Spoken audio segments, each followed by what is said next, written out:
Una volta, nella rigogliosa campagna della Normandia, nacque un bambino di nome Augusto, destinato a lasciare un'impronta indelebile nel mondo.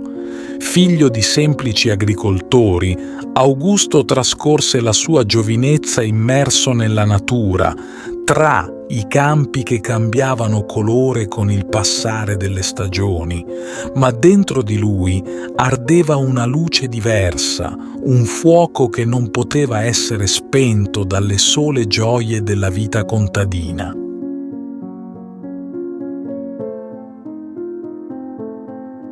All'età di 20 anni, con il cuore pieno di speranza e gli occhi rivolti al cielo, Augusto intraprese un viaggio che avrebbe cambiato la sua vita. Entrò nel seminario di Coutances, decidendo di dedicare la sua esistenza al servizio di Dio. Dopo anni di fervente studio e preghiera, fu ordinato sacerdote, pronto a portare il suo messaggio di fede e amore.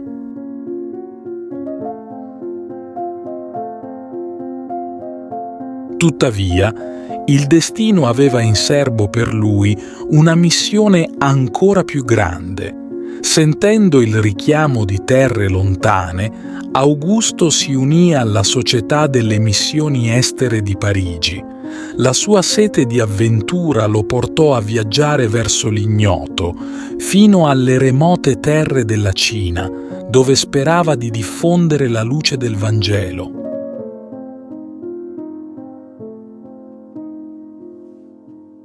Ma la vita di un missionario non è mai semplice.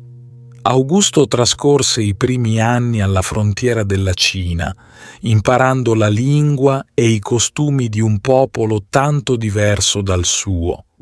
E quando finalmente si sentì pronto, si addentrò nel cuore del paese, accogliendo ogni sfida con coraggio e determinazione.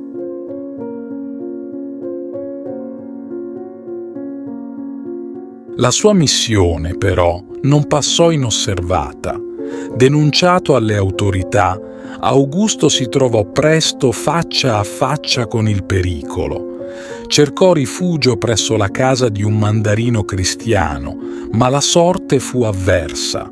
Arrestato all'inizio del 1856 insieme ad alcuni confratelli, la sua fede fu messa alla prova in modi che pochi possono immaginare.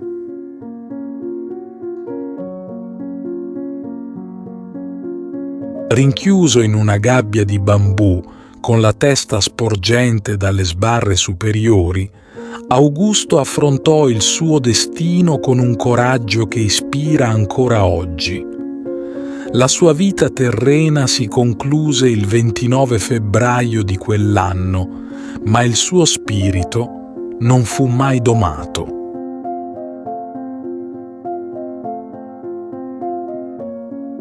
La storia di Sant'Augusto Chapdelaine è una testimonianza di fede incondizionata, amore e sacrificio. Beatificato e poi canonizzato, la sua vita continua a ispirare coloro che cercano la luce nei momenti di oscurità. Augusto C. ricorda che, anche di fronte alle prove più dure, possiamo sempre scegliere di risplendere.